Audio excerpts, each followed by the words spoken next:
जय भारत, जय भारतीय संस्कृति। श्री कृष्ण जी महाराज जो हैं अर्जुन के मान लीजिए कि कुल गुरु ही थे और उनको युद्ध नीति और संसार में जीने का और अपना पराया सभी ज्ञान ने कृष्ण भगवान अर्जुन अर्जुन को दिया और हर प्रकार से उन्हें ज्ञानी बनाने के लिए हर प्रकार का त्वरित ज्ञान अर्जुन को दिया।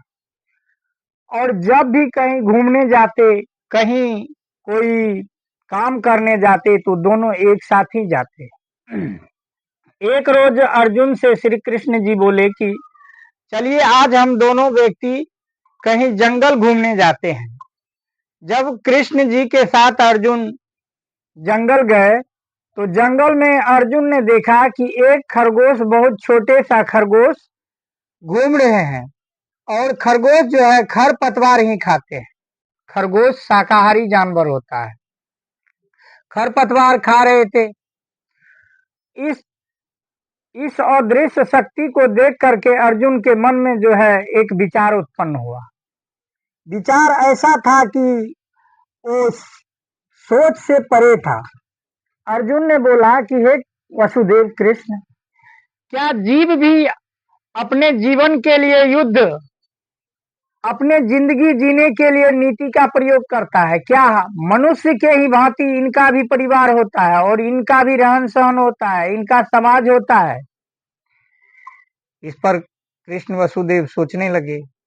सोचे कि अब तो अर्जुन को बहुत सोच समझ करके जवाब देना होगा, क्योंकि ये बहुत गहरी सवाल है।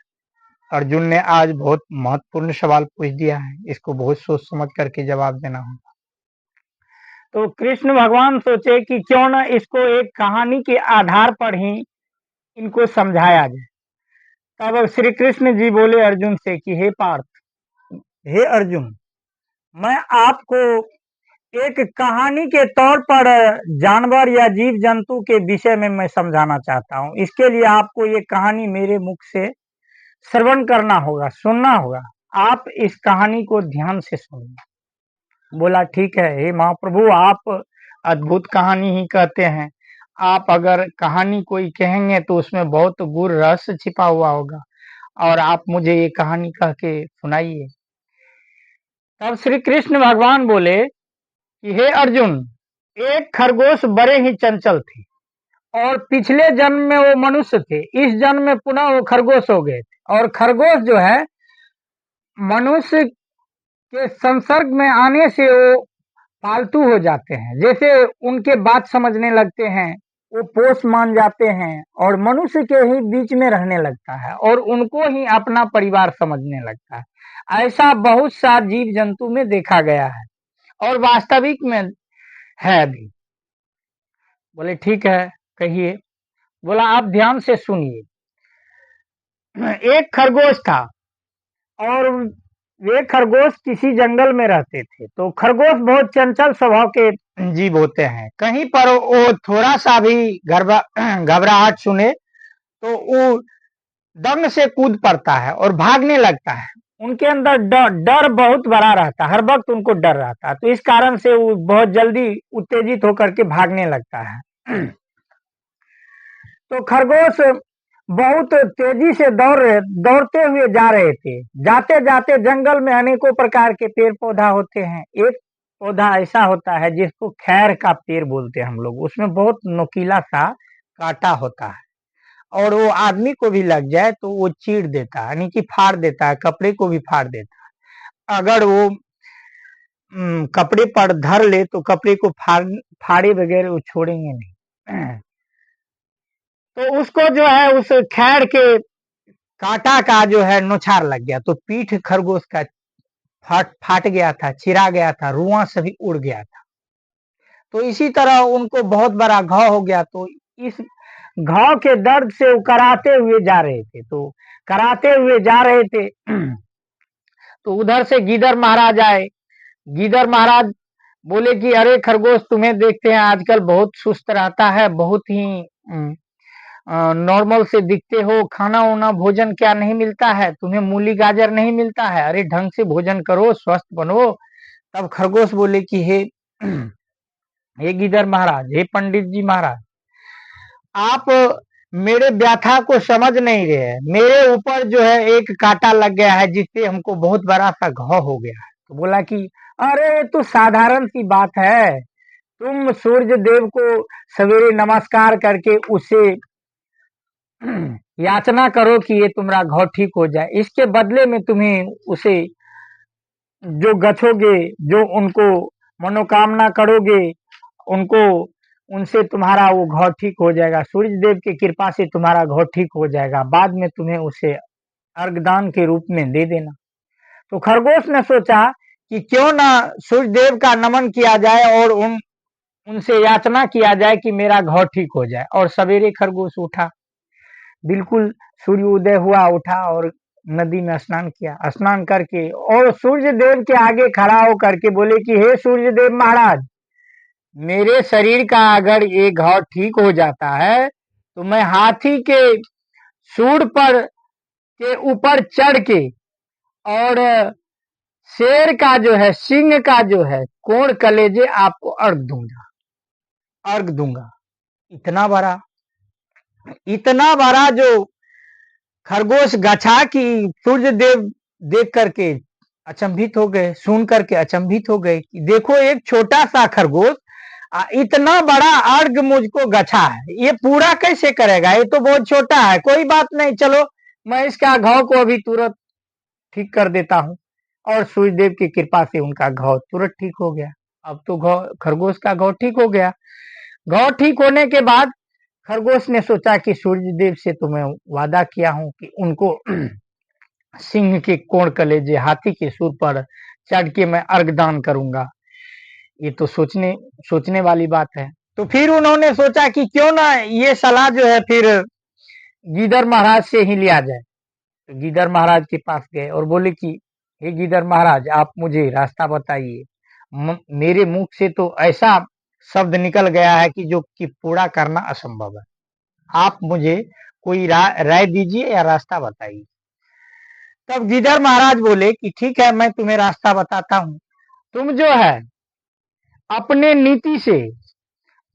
नीति से किसी भी शेर को, जंगल में जो बनैया सुगर होता है, एक तो सुगर होता है, उसका विशाल विशाल दांत होता है। अगर वो बड़े से बड़े जानवर को अपने नजर पर बैठा ले तो वो अपने दोनों दांत से उसका पेट तक फाड़ सकता है, और पेट फाटने के बाद तो स्वतः ही मर जाएगा। तो खरगोश को बोले कि तुम जाओ और उस सुअर को बोलना मामू मामू उसको बना लेना। उसको बनाने के बाद अपने नीति से तुम उसको भ्रमित कर देना। और दूसरे जंगल में एक शेर रहता है, बाघ, उनको तुम मामू मामू कहना और उसको तुम अपने नीति से भ्रमित कर देना। और जब तुम्हारा दोनों पर नीति सामान्य हो जाए तो दोनों को एक जगह एकांतरित कर देना। क्योंकि कभी कभी इन दोनों के झगड़ा में ऐसा भी होता है जो हारने की ओर जाता है तो झगड़ा छोड़ करके भाग भी जाता है। तो तुम कोई ऐसा वृक्ष के पास इसे बुला करके लड़ाना और झगड़ा शुरू करवाना, जिस वृक्ष के ऊपर तुम बैठ करके और मामू मामू का स्वर पुकारना। इससे होगा क्या कि दोनों जानवर सोचेगा, शेर सोचेगा कि हमको मामू कह रहा है और सुअर सोचेगा हमको मामू कह रहा है, और भी युद्ध जो है बड़े गंभीर रूप से हो जाएगा और किसी न किसी एक का तो पराजय होना ही। किसी भी युद्ध में, किसी भी नीति या धर्म में कोई एक ही श्रेष्ठ होता है, कोई पालमान एक ही अखाड़े में जीतता है, दोनों नहीं जीत पाता है, दोनों में से कोई एक ही जीत पाता है। तो इसीलिए तुम ऐसा नीति का प्रयोग करो और वहां पर जा करके तुम अपना नीति प्रयोग करो। और खरगोश ने गीदड़ मामू की बात सुन करके उस नीति को कंठस्थ कर लिया और उसका प्रयोग करना शुरू कर दिया। जाते जाते कुछ दूर जब गया तो उधर से देख रहा है कि सुअर मामू आ रहे हैं। बोले हाँ प्रणाम सुअर मामू। तो बोला अरे खरगोश, तुम्हें बहुत दिन से देखता नहीं था, आज बहुत दिन के बाद तुम यहाँ पर आया है, क्या बात है? आज तुम मुझे मामू पुकार रहे हो, मेरा तो दिल गदगद हो गया। तो बोला कि नहीं मामू, मेरे इस दुनिया में कोई मामा नहीं था, इसीलिए आपको ही मैं मामा बनाना चाहता हूँ और आपका मैं दुलारा बनना चाहता हूँ। बोला कोई बात नहीं, मुझे भी भांजा नहीं था, चलो कोई बात नहीं, एक भांजा मिल गया। अब तो भांजा को मामा मिल गया, मामा को भांजा मिल गया। इन दोनों अपने आपस में बहुत ही मामा मामा कहते और बहुत एक दूसरे के साथ खेलते दुलार करते, और इसी प्रकार से कुछ दिन बीत गया। तो अब तो ये दोनों में पूरा सामंजस्यता हो गई, खरगोश और सुअर में। अब एक दूसरे से निडर रहने लगा। तब खरगोश सोचा कि अब तो इनको मैं अपने जाल में फंसा लिया हूं, अब चलता हूं उनके पास, शेर के पास। शेर सिंह के पास जाने के बाद फिर वहां पर उसको देखते ही बोला, मामू मामू प्रणाम, मामू मामू। तो सिंह बोला कि अरे खरगोश आज हमको मामू बोल रहा, आज तक तो हमको किसी ने डर से मामू तक या कोई हाल चाल नहीं पूछता। चलो कोई बात नहीं, बहुत दिन के बाद कोई तो हमको मामू बोल रहा है, चलो एक भांजा तो हुआ, अब इसके साथ खेलते हैं जंगल में। तब खरगोश बोले कि मामू प्रणाम। बोला खुश रहो खुश रहो, अरे तुम बहुत दिन के बाद आए हो, आज बहुत ही उत्तम बात बोलते हो, अरे मेरे पास कोई भांजा नहीं था, तुम मामू मामू बोलते हो। इसी प्रकार से दोनों एक दूसरे से घुल मिल गया। तब सोचा कि मामू, कुछ दिन रहने के बाद खरगोश बोला, मामू मैं कुछ दिन बाहर से टहल करके आता हूँ, देखता हूँ कैसा है बाहर, और दूसरे जंगल को देख के आता हूँ। तब शेर बोला कि तुम दूसरे जंगल मत जाओ, दूसरे जंगल के जानवर तुम्हें खा जाएंगे। तो इस बात को खरगोश बोले कि नहीं मामू, हमको कोई जानवर नहीं खाता है, और मैं दूसरे ऐसा जानवर के सामने जाऊंगा ही नहीं, और मेरा फुर्ती तो आप जानते ही, मिनटों में मैं फुर्र हो जाता हूँ। बोला ठीक है जाओ। इसी तरह से वहां पर से शेर के पास से खरगोश निकल करके सुअर के पास गए उस जंगल। बोले कि सुअर मामू प्रणाम प्रणाम। बोला अरे तुम कहाँ चल गया था, तुम्हारे बगैर तो हमको मन नहीं लग रहा था, जी नहीं लग रहा था, कहाँ चल गया था। चलो कोई बात नहीं, कुछ दिन बाद ही आया, अब जी लगेगा। बोला कि मामू वो बात नहीं है, आपके दुश्मन को मैंने देखने गया था कि आप पर कोई हमला तो नहीं हो रहा है, आपका गुप्त सीबीआई का काम कर रहा था मैं। बोला अरे कौन सा सीबीआई का काम, कौन हम पर हमला करने वाला है, सिंह शेर तो सभी इस जंगल को छोड़ करके भाग गया है, हम पर कौन हमला करेगा, किसका मजाल है इस जंगल में घुस जाएगा। बोले मामू आप समझ नहीं रहे, उस जंगल का जो एक सिंह है वो बोलता है कि सुअर हमको मिलेगा और तुरंत हम उसको पेट फाड़ करके मार दूंगा और उसको खा जाऊंगा। बोला चलो तो हमको दिखाओ। चलो दिखाओ तो कहाँ है वो, चलो दिखाओ। बोला ठीक है मामू, मैं 2 मिनट में आता हूँ, कुछ काम है, मैं तुरंत आपको साथ ले जाता हूँ। इतना करके फुर्र खरगोश उस जंगल को चल गया जहाँ पर सिंह मामू रहते थे। बोला कि सिंह मामू, उन सिंह के पास गया। बोला अरे बहुत हड़बड़ा करके आ रहे हो, हपस ढपस रहे हो, क्या बात है, स्थिर हो जाओ। तो बोले सिंह मामू आप नहीं जानते हैं, आपके ऊपर हमला होने वाला है। अरे कौन सी हमला होने वाला है? तो उस जंगल का जो एक सुअर है वो बोलता है वो सिंह जब हमको दिखाई देगा तो उसको हम पेट फाड़ करके मार देंगे। बोला कि अरे मेरा पेट फाड़ देगा, चलो तो कहा है वो सुअर दिखाते हैं। बोला कि इस जंगल के उस पार में जो एक 2 फेर वाला पेड़ है, 2 3 फेर था उस पेड़ में, 2 3 फेर था, 3 फेर के बीच में एक तो फेर जो था पेड़ का वो पर बैठने वाला था। बोला कि उसी पेड़ के पास वो आपका इंतजार कर रहा है। बोला चलो तो। बोला ठीक है मामू, हम थोड़ा इधर से जाते हैं, आप इधर से चलिए। और उधर से शेर आ रहा है, दौड़ते हुए आ रहा है, तुरंत आया, सुअर को बोल दिया, दोनों उस पेड़ के पास पहुंच गया। और खरगोश जो है उस झुके हुए टहनी पर बैठ करके दोनों को मामू मामू कहता है। अब सिंह सोचे कि हमको मामू कह रहा है, और सुअर सोचे हमको मामू कह रहा है, और वो तो दोनों को मामू बोलते थे। दोनों में और भी युद्ध घमासान। अब तो मरने मारने के सिवाय और कोई रास्ता ही नहीं बचा, और जीत मामू जीत, जीत मामू जीत, जीत मामू जीत, यही रट खरगोश लगा रहे हैं। सुअर सोच रहा है कि हमको मामू कह रहा है, सिंह सोच रहा है कि हमको मामू कह रहा है। अब दोनों में ऐसा युद्ध हुआ कि अब मरने मारने पर उतावला था। और लास्ट में सुअर का जो है एक बनैया सुअर होता है, वन का सुअर, बनैया सुअर का अर्थ होता है वन में जो एक सुअर होता है उसको 2 बड़े-बड़े दांत होते हैं, और उसका इतना तीखा दांत होता है कि किसी जानवर का वो आसानी से पेट फाड़ देता है, मार देता है। और सुअर को अवसर मिल गया, सिंह परेशान हो गया, उसका पेट फाड़ दिया।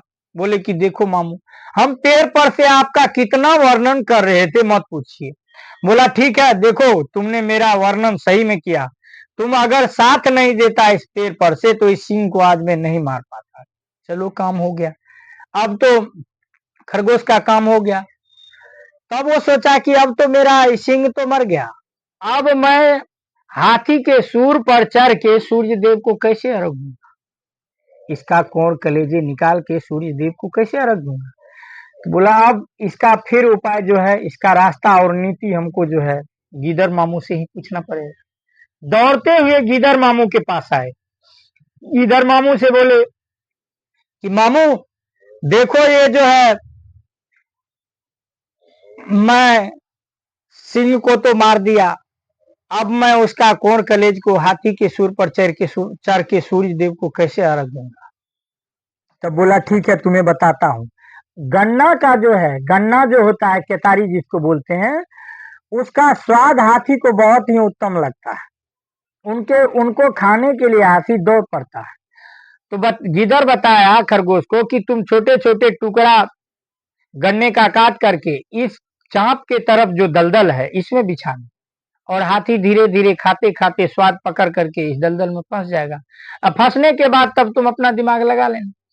बस खरगोश ने ऐसा ही किया। हाथी एक जंगल से उसको खाते खाते वहां जाके दलदल में फंस गया। अब खरगोश जो है इधर बाघ के कोण कलेज को लेकर के आया। बोला कि अरे हाथी मामू, आप यहाँ पर कैसे फंस गए, इधर कीजिए ने, थोड़ा आप अपना नेंगरी को इधर कीजिए, मैं आपके नेंगरी के ऊपर थोड़ा सूर्य देव को प्रणाम कर लेता हूँ, तब एक ही बार में खींच के आपको ऊपर फेंक दूंगा। हाथी तो फंसा हुआ था, सोचा हो सकता है ये मुझे निकाल सकता है, कोई बात नहीं अवसर हो, क्योंकि जो मजबूर इंसान होता है, जो दुख में होता है, वो किसी पर भी भरोसा कर लेता है। उसको कोई भी कुछ कह दे तो उस पर कुछ पल के लिए भरोसा कर लेता है। तो हाथी तो उसी प्रकार से दुख में था, फंसा हुआ था, भरोसा करना तो जरूरी था, क्योंकि उनको मात्र एक खरगोश ही ऐसा था जो आया कि तुमको, आपको मैं नेंगरी पकड़ के बाहर खींच देता हूँ, सिर्फ खरगोश ही कहने आया, और तो उनको कोई कहने आया था नहीं। बस नेंगरी को इधर किया, उस पर से बोला कि सूर को आज थोड़ा हाथी मामू ऊपर कीजिए। हाथी सूर्य को ऊपर किया और खरगोश ने बोला कि लीजिए सूर्य देव, मैंने आपको घाव ठीक होने पर जो गछा था बाघ के कोण कलेज आपको अर्घ दे रहा। तो इससे पता चलता है कि 84 लाख जीव में जितने भी जीव हैं, सबका एक नीति है, सबका एक परिवार है, सबका एक जीवन है।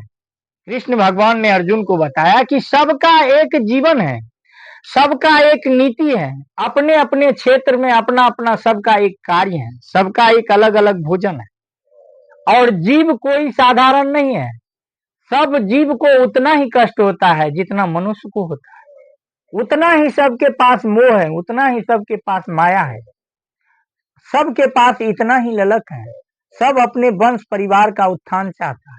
हे अर्जुन, तो जानवर में भी नीति होता है, जानवर में भी धर्म होता है, जानवर में भी ज्ञान होता है।